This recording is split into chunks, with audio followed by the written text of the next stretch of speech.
Ela quis roubar meu marido e fez uma bruxaria para me matar.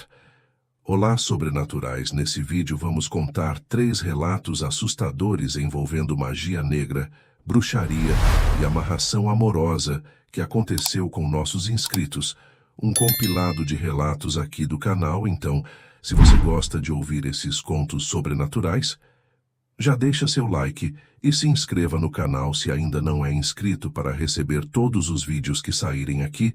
Você não paga nada e ainda recebe todos os vídeos em primeira mão. E aconteceu assim. Olá, meu nome é Amanda, e esse relato que vou contar é sobre a minha tia, que vou chamar aqui de Francisca, hoje com 65 anos.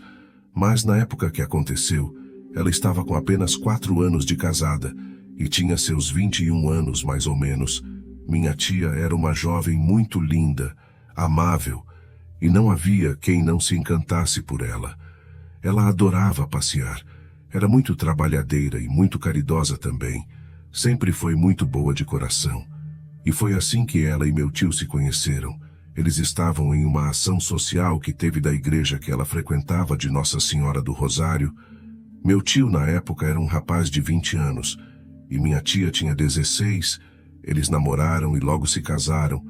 Ele sempre foi muito trabalhador, não tinha vícios, e eles se amavam demais. Viviam muito felizes. Um ano depois, ela engravidou do primeiro filho. Naquela época, as pessoas casavam cedo e tinham logo filho. Quando a criança chegou, foi uma alegria só. Eu era bem pequena, tinha meus 8 anos mais ou menos, e lembro quando ela chegou em casa com o bebezinho no colo, senti um pouquinho de ciúmes, pois era a única criança da família.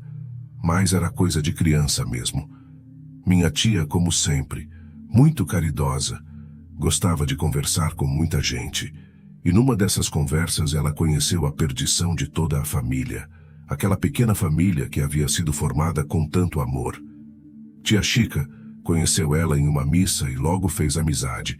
Vou chamá-la de Júlia. Júlia era uma mulher solteira, que estava chegando nova na cidade, segundo a história que ela contou, né? Não se dava muito com a mãe. O padrasto havia a expulsado de casa, não conhecia muita gente e estava sem trabalho, e outras lorotas mais. Tia Chica logo se compadeceu e quis ajudar de alguma forma. Chamava a mulher para almoçar, para jantar. Quando eles saiam, chamava a mulher para ir também. Minha mãe conta que a vovó alertava ela dizendo: Chica não pode levar gente para dentro da sua casa com seu marido, não. Para com isso. Mas a tia refutava dizendo que a nova amiga não tinha ninguém e precisava de um apoio. Uma certa tarde, Júlia chegou uma planta, dizendo que achou a cara da minha tia e perguntou se podia plantar no quintal. Minha tia adorou a planta e logo concordou que a mulher plantasse em frente à casa dela a tal da planta. Meu tio, que sempre foi muito bom de coração também, muito trabalhador, aceitava aquilo muito de boa. Mas o que parecia um mar de rosas começou a desandar. Meu tio começou a chegar tarde em casa, começou a beber muito, e minha tia, em contrapartida, ficou doente. Não consegue mais cuidar do bebe. E Júlia ali, sempre pronta para ajudar. Em cerca de 3 meses, a Júlia já estava com total controle da casa, do filho e do marido da minha tia. E o pior é que minha tia confiava totalmente nela. Não ouvia mais a vovó, nem minha mãe. E olha que elas eram tão amigas. Sempre foram. Minha tia não conseguia mais andar. E quando tentava reagir e fazer suas coisas, era barrada pela Júlia, dizendo que ela precisava descansar e que já estava tudo pronto. Pasmem, a Júlia já havia se mudado para a casa da tia. A casa era dela, praticamente minha tia, que era a hóspede. Aquilo deixava minha mãe cheia de ódio. Um dia mamãe comentou com uma conhecida que era crente, que minha tia estava muito mal e que nenhum médico curava ela e nem descobria o que ela tinha. E a senhora perguntou se ela aceitaria uma oração. Minha mãe aceitou prontamente, mas não falou com ninguém, porque se falasse a Júlia iria barrar.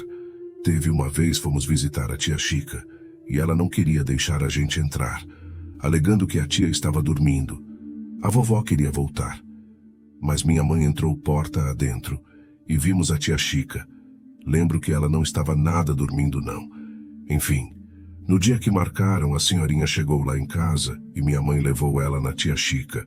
Quando a Júlia viu visitas, chegou a ficar vermelha. Mamãe falou para ela que a moça queria ver minha tia e saiu entrando. A Júlia ficou muito nervosa e não foi para o quarto com a gente, não. Eu não entendia o motivo, mas a aparência dela mudou. O rosto dela era tão bonzinho. Eu até que gostava dela.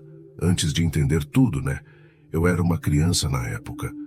Me lembro que a senhora foi no quarto e começou a orar minha tia. A princípio, minha tia não estava gostando muito. Ficava chamando a Júlia, mas, de repente, a moça falou assim: Chica, você tem fé em Deus? A tia respondeu que sim. Aí a moça falou: então ele vai revelar o que está oculto aqui. Nessa hora, a Júlia deu um grito terrível na sala, que eu corri para abraçar minha mãe. Foi muito estranho. Nunca tinha visto algo assim na vida. A moça orou a Júlia também e falou uns negócios que eu não entendia nada. Não sei se porque eu estava no quarto ou se era estranho mesmo o que ela estava falando. Minha tia vomitou umas bolinhas cor-de-rosa. Foi muito bizarro e a Júlia só falava assim: eu quero sair daqui, eu quero sair daqui. Aí a moça gritou bem alto assim: sai! E não ouvi mais gritos, foi um show de horrores. Imagina uma criança de 9 anos presenciar uma coisa dessa. Sei que a moça foi no quintal, pegou uma planta e puxou. Era a planta que a Júlia deu de presente para a tia Chica, você acredita? Que tinha um sapo com a boca costurada na raiz da planta. E dentro da boca o nome da tia Chica. Chego até me arrepiar quando lembro. A tia chorava muito falando: eu te ajudei tanto, Júlia, porque você fez isso comigo. Aí a Júlia respondeu assim: você não merece ter o que tem, não. Você é uma menina burra. Eu que mereço ter tudo que você tem. Se essa Dai, se referindo à minha mãe, não se intrometesse, eu ia conseguir tomar tudo que é seu. Minha mãe, com tanto ódio, avançou em cima da Júlia e deu uma surra nela, que precisou de 3 homens para separar. Nesse dia eu chorei muito em ver mamãe agarrada na Júlia daquele jeito. A Júlia pegou as coisas dela e sumiu. Nunca mais ouvimos falar dela. Depois desse dia, a tia Chica melhorou magicamente. Ficou ótima. E marido dela mudou também. Ele contou que a Júlia dava em cima dele direto, mas não queria falar com a tia porque a Júlia estava ajudando a tia e não ia acreditar nele. Mas a tia desconfiava que ele tinha dormido com a Júlia, sim. Na época ele negava. Hoje em dia ele já faleceu também. Nunca saberemos a verdade. Mas minha tia continuou com ele. E tiveram mais 3 filhos. E desde esse episódio, minha tia nunca gostou de colega na casa dela, já que quase viu sua vida chegar ao fim por causa de uma amiga. Amiga não, uma falsa amiga. Meu nome é Amália. E hoje eu tenho 47 anos. Tenho 2 filhos e sou divorciada. Trabalho como farmacêutica e a história que vou contar aconteceu comigo quando eu tinha 23 anos. Já estava casada e grávida do meu 2º filho, que hoje está com 24 anos. Quando conheci o pai das crianças, eu fiquei totalmente apaixonada. E ele por mim também. Bem, eu acreditei que sim, né? Ele era moreno alto, trabalhava como pedreiro, por isso tinha músculos fortes, cabelos encaracolados e olhos castanhos lindo. Eu amava os olhos dele. Ele chegou em mim primeiro, numa festa que estávamos, e eu fiquei conversando com ele a noite toda. Daí, começamos a namorar e logo fomos morar juntos. Eu engravidei da minha primeira filha, e ele me propôs casamento. Campos e mudamos logo de cidade, já que onde estávamos estava fraco de trabalho. Nossa primeira filha nasceu. Eu estava longe da minha família. Mãe de primeira viagem, tive muitas dificuldades e incertezas. Mas o Paulo, nome fictício, estava sempre do meu lado. E os vizinhos que viam nosso amor ajudavam como podiam. Uma vez uma vizinha minha, a Lourdes, apareceu lá em casa perguntando se eu tinha roupas para lavar. Ela tinha máquina de lavar. E na época eu não tinha ainda. Eu disse que tinha, só que quando ela trouxe de volta eu senti falta de uma peça em específico. Era um lenço do Paulo. Estranhei, mas ela veio com tanta boa vontade que não falei nada. A Lourdes tinha um irmão, tem. Um irmão mais novo que é gay. E ele me olhava tão profundamente que eu achava muito estranho e ficava toda arrepiada, mas nunca fui preconceituosa e trato todas as pessoas muito bem. E respeito todas as opções sexuais. O tempo foi passando e minha relação com meu esposo sempre foi muito boa. E um defeito que eu tinha na época era de falar da minha vida para as pessoas. Como eu era feliz. Como estavam nossas finanças, nossos projetos, nossas noites de amor. Enfim, hoje eu me arrependo amargamente por ter sido assim, e aqui fica meu alerta. Nunca fale da sua vida para os outros, nem para amigos. Minha filha estava com 9 meses e eu comecei a ficar enjoada, passar mal, e essa vizinha em específico, a Lourdes, sugeriu que eu pudesse estar grávida novamente. Eu fiquei desesperada e o Paulo muito feliz e animado. Ele dizia que a felicidade dele não podia ser maior. Fiz o teste e eis que estava realmente grávida. Fiquei muito apreensiva. Quem tem filho com idade perto uma da outra sabe do que estou falando. Mas nessa época, o irmão da Lourdes, que já era meu amigo, também comentou: "Não esquenta não, que a gente ajuda você com as crianças." E até com seu marido lembro que rimos muito, pois sempre falávamos do Paulo, de como ele era viril e carinhoso na cama, e como me fazia sentir maravilhosa durante nossas noites de amor, e no nosso dia a dia também. Os meses foram passando, eu fui ficando doente.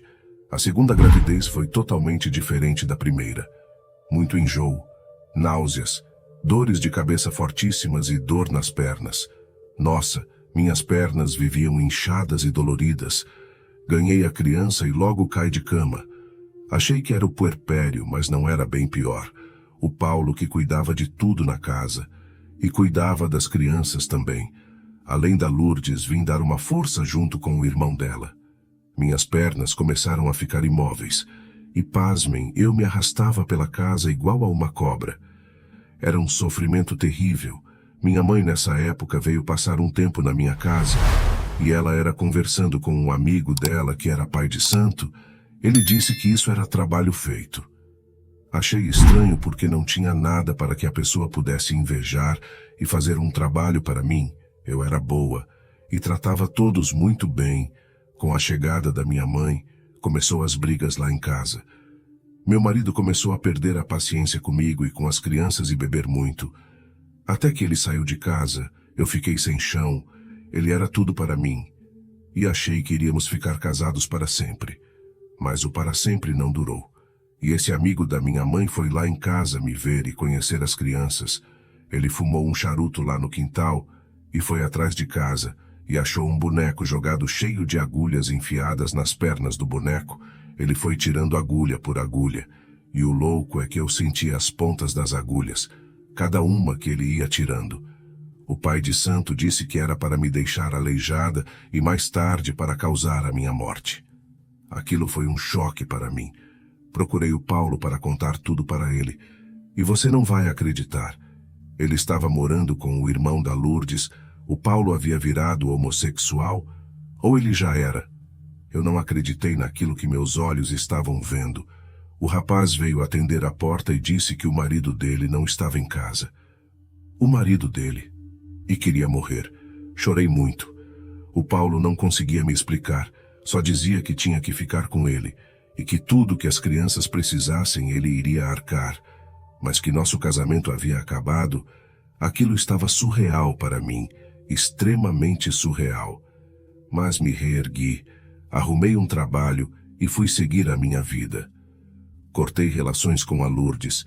E a partir daquele episódio, não quis saber de colega na minha casa hoje. Mais de 20 anos depois eu sou evangélica. Mas de coração eu agradeço aquele pai de santo, amigo da minha mãe. Deus permitiu que ele pudesse me ajudar, pois tinha um plano na minha vida. Eu acredito nisso. O Paulo mudou de cidade, mas até hoje ele não consegue me encarar, tem outra família, já separou do carinha lá, mas eu não quis ele, mas não. Sempre ensinei nossos filhos o respeitar e obedecer, mas para mim não aceitei ele de novo. Você no meu lugar aceitaria ele? Olá, eu sou a Bruna, dona de casa, e hoje tenho 42 anos. Tudo que vou relatar aqui aconteceu quando eu estava com 25 anos. Bem antes, devo mencionar que nessa época eu gostava muito de sair para baladas, festas e shows, e sempre fazia isso com meus amigos inseparáveis. A Sheila, que era um ano mais velha que eu, e o Jorge, que era como um irmão para mim. Nunca tive irmão, então ele era meio que um irmão mais velho para mim. E para Sheila também. De verdade, da minha parte, só rolava amizade mesmo. Nunca nada além disso. Nós trabalhávamos juntos em uma loja de eletrodomésticos. Não vou falar o nome porque vai que um deles assiste esse vídeo. Não quero que eles saibam a verdade que vou contar. Me envergonho por uma parte, mas por outra não tenho nenhum arrependimento. Nós tínhamos mania de sair final de semana, então como a casa do Jorge era mais perto do trabalho, dormíamos lá por ser mais rápido e prático. Nesse final de semana foi assim. Tinha uma show de funk de um MC, que nos três curtimos muito e ficamos animados para assistir o show. Não precisa falar que eu extrapolar na bebida quando ia para essas festas, né? Eu bebia com força, ficava muito louca. E nem me preocupava, pois a Sheila e o Jorge estavam sempre por ali e me protegiam. E assim foi. Passamos a semana inteira falando do show, fazendo planos e tudo. No dia do show, eu fui trabalhar. Eu levei minha roupa para já deixar na casa do Jorge, já que íamos dormir lá, pois domingo ninguém ia trabalhar. Dava para curtir a ressaca de boa. Minha roupa era um vestido preto de paetê, bem curtinho. E hoje eu penso como eu era inconsequente naquela época. Sei que aquela roupa estava chamativa, mas eu adorava me vestir assim, bem curtinha. A Sheilinha era mais recatada, se vestia um pouco mais decente, e eu ficava zoando ela de irmã. Mas aconteceu algo que eu pelo menos não esperava. A Sheila ligou falando que não ia trabalhar, e nem no show PQ ela estava muito mal de um resfriado que ela havia pegado na semana. Acredito eu que era pela nossa rotina que não tinha nada de saudável. Lembro que ainda zoei ela falando que era para ela curtir a cama, que eu ia curtir muito o show. E enfim, fomos para a casa do Jorge. Ele era um irmão para mim. Eu confiava nele. Não acredito que ele fez isso comigo. Me arrumei sexy como sempre. E o Jorge falou: "Nossa, como você está gostosa, desse jeito eu faço uma loucura, hein?" Eu ri e disse que ele podia só olhar e babar. Fomos para o tal show e eu, como sempre, atolei o pé na jaca. Nossa! Dancei muito, bebi, beijei uns carinhas que estavam no camarote. Nessas festas a gente sempre pegava camarote. E mais tarde um pouco senti o Jorge pegando no meu braço falando que era para irmos embora, que o show já havia acabado. E assim fomos. Pegamos um táxi, eu mais para lá do que para cá. Vim no táxi cantando feliz. O pior ainda estava para acontecer. E aconteceu. Subi no elevador agarrada no Jorge para não cair. E entramos no AP. Não me lembro de muita coisa, mas lembro que o Jorge ainda me deu mais uma cerveja. Estava com um gosto estranho, e ele me olhava com um olhar bem esquisito. Eu ainda falei que ele estava mais estranho que já era. A gente brincava assim um com o outro. E ele me pegou e levou para tomar banho. Na AP dele tinha banheira, e eu falei para ele não me levar para tomar. Não queria que me visse nua. Ele riu e disse que ia ser bom. E eu apaguei. No outro dia, eu acordei. Era 2 horas da tarde. Estava com uma camiseta do Jorge e com uma dor intensa nas partes íntimas. Doía muito. E eu, com a terrível sensação de que havia sido molestada, me senti culpada, mal. Não conseguia me mexer, tamanha vergonha do que pudesse ter acontecido. Parece que minha cabeça ia explodir. Eu fiquei ainda mais um pouco ali, de olhos fechados, e quando enfim tomei coragem, peguei minhas roupas, vesti, achei minha bolsa jogada pelo chão do quarto do Jorge e saí. Ele estava na sala sentado bebendo e assistindo TV. Me olhou com um sorriso cínico e eu perguntei: "Está tudo bem? O que aconteceu ontem?" Ele disse que não havia acontecido nada e que, como sempre, eu havia bebido muito. Eu assenti e falei que ia embora. O Jorge se assustou com essa saída repentina minha. Ele perguntou o porquê e disse que precisava ir, mas eu estava me sentindo mal, muito mal mesmo. Cheguei em casa e chorei muito. O Jorge havia me violentado naquela noite. O que eu iria fazer? Como iria provar? Quem iria acreditar que eu não permitia aquele ato?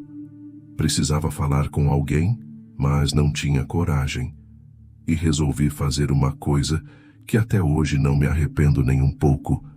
Eu acendi uma vela para o meu guia e falei que se o Jorge houvesse feito alguma coisa comigo, que ele pagasse, e pagasse caro. Depois desse dia, comecei a me afastar. Na segunda-feira, olhar para ele foi muito estranho. Ele sorrindo, me pegando, me abraçando. Ah, que nojo que eu estava sentindo. Surgiu uma oportunidade de transferência para outra loja e eu resolvi ir. Ninguém entendeu nada, mas eu não conseguia mais conviver com aquele homem. E a vela que eu acendi começou a fazer efeito. Jorge começou a surtar. Ele estava tendo crises de nervo e do nada, entre aspas, ele começou a enlouquecer. A família dele o internou num hospital psiquiátrico e assim eu tive certeza que ele realmente havia me violentado aquela noite. Mas com o meu guia ninguém brinca e ninguém me toca que ele não deixa. Se você me perguntar se eu me arrependi, eu te respondo que não. Nem um pouco. O que ele fez foi errado. Independente se eu estivesse bêbada ou não, ele não devia fazer isso. Bem, esses foram os relatos de hoje. E gostaríamos de saber se você tem algum relato parecido. Caso queira, nos escreva contando no e-mail que está aparecendo no vídeo. Vamos deixar também na descrição e no primeiro comentário fixado. Prometemos sigilo de identidade. Um abraço e até o próximo.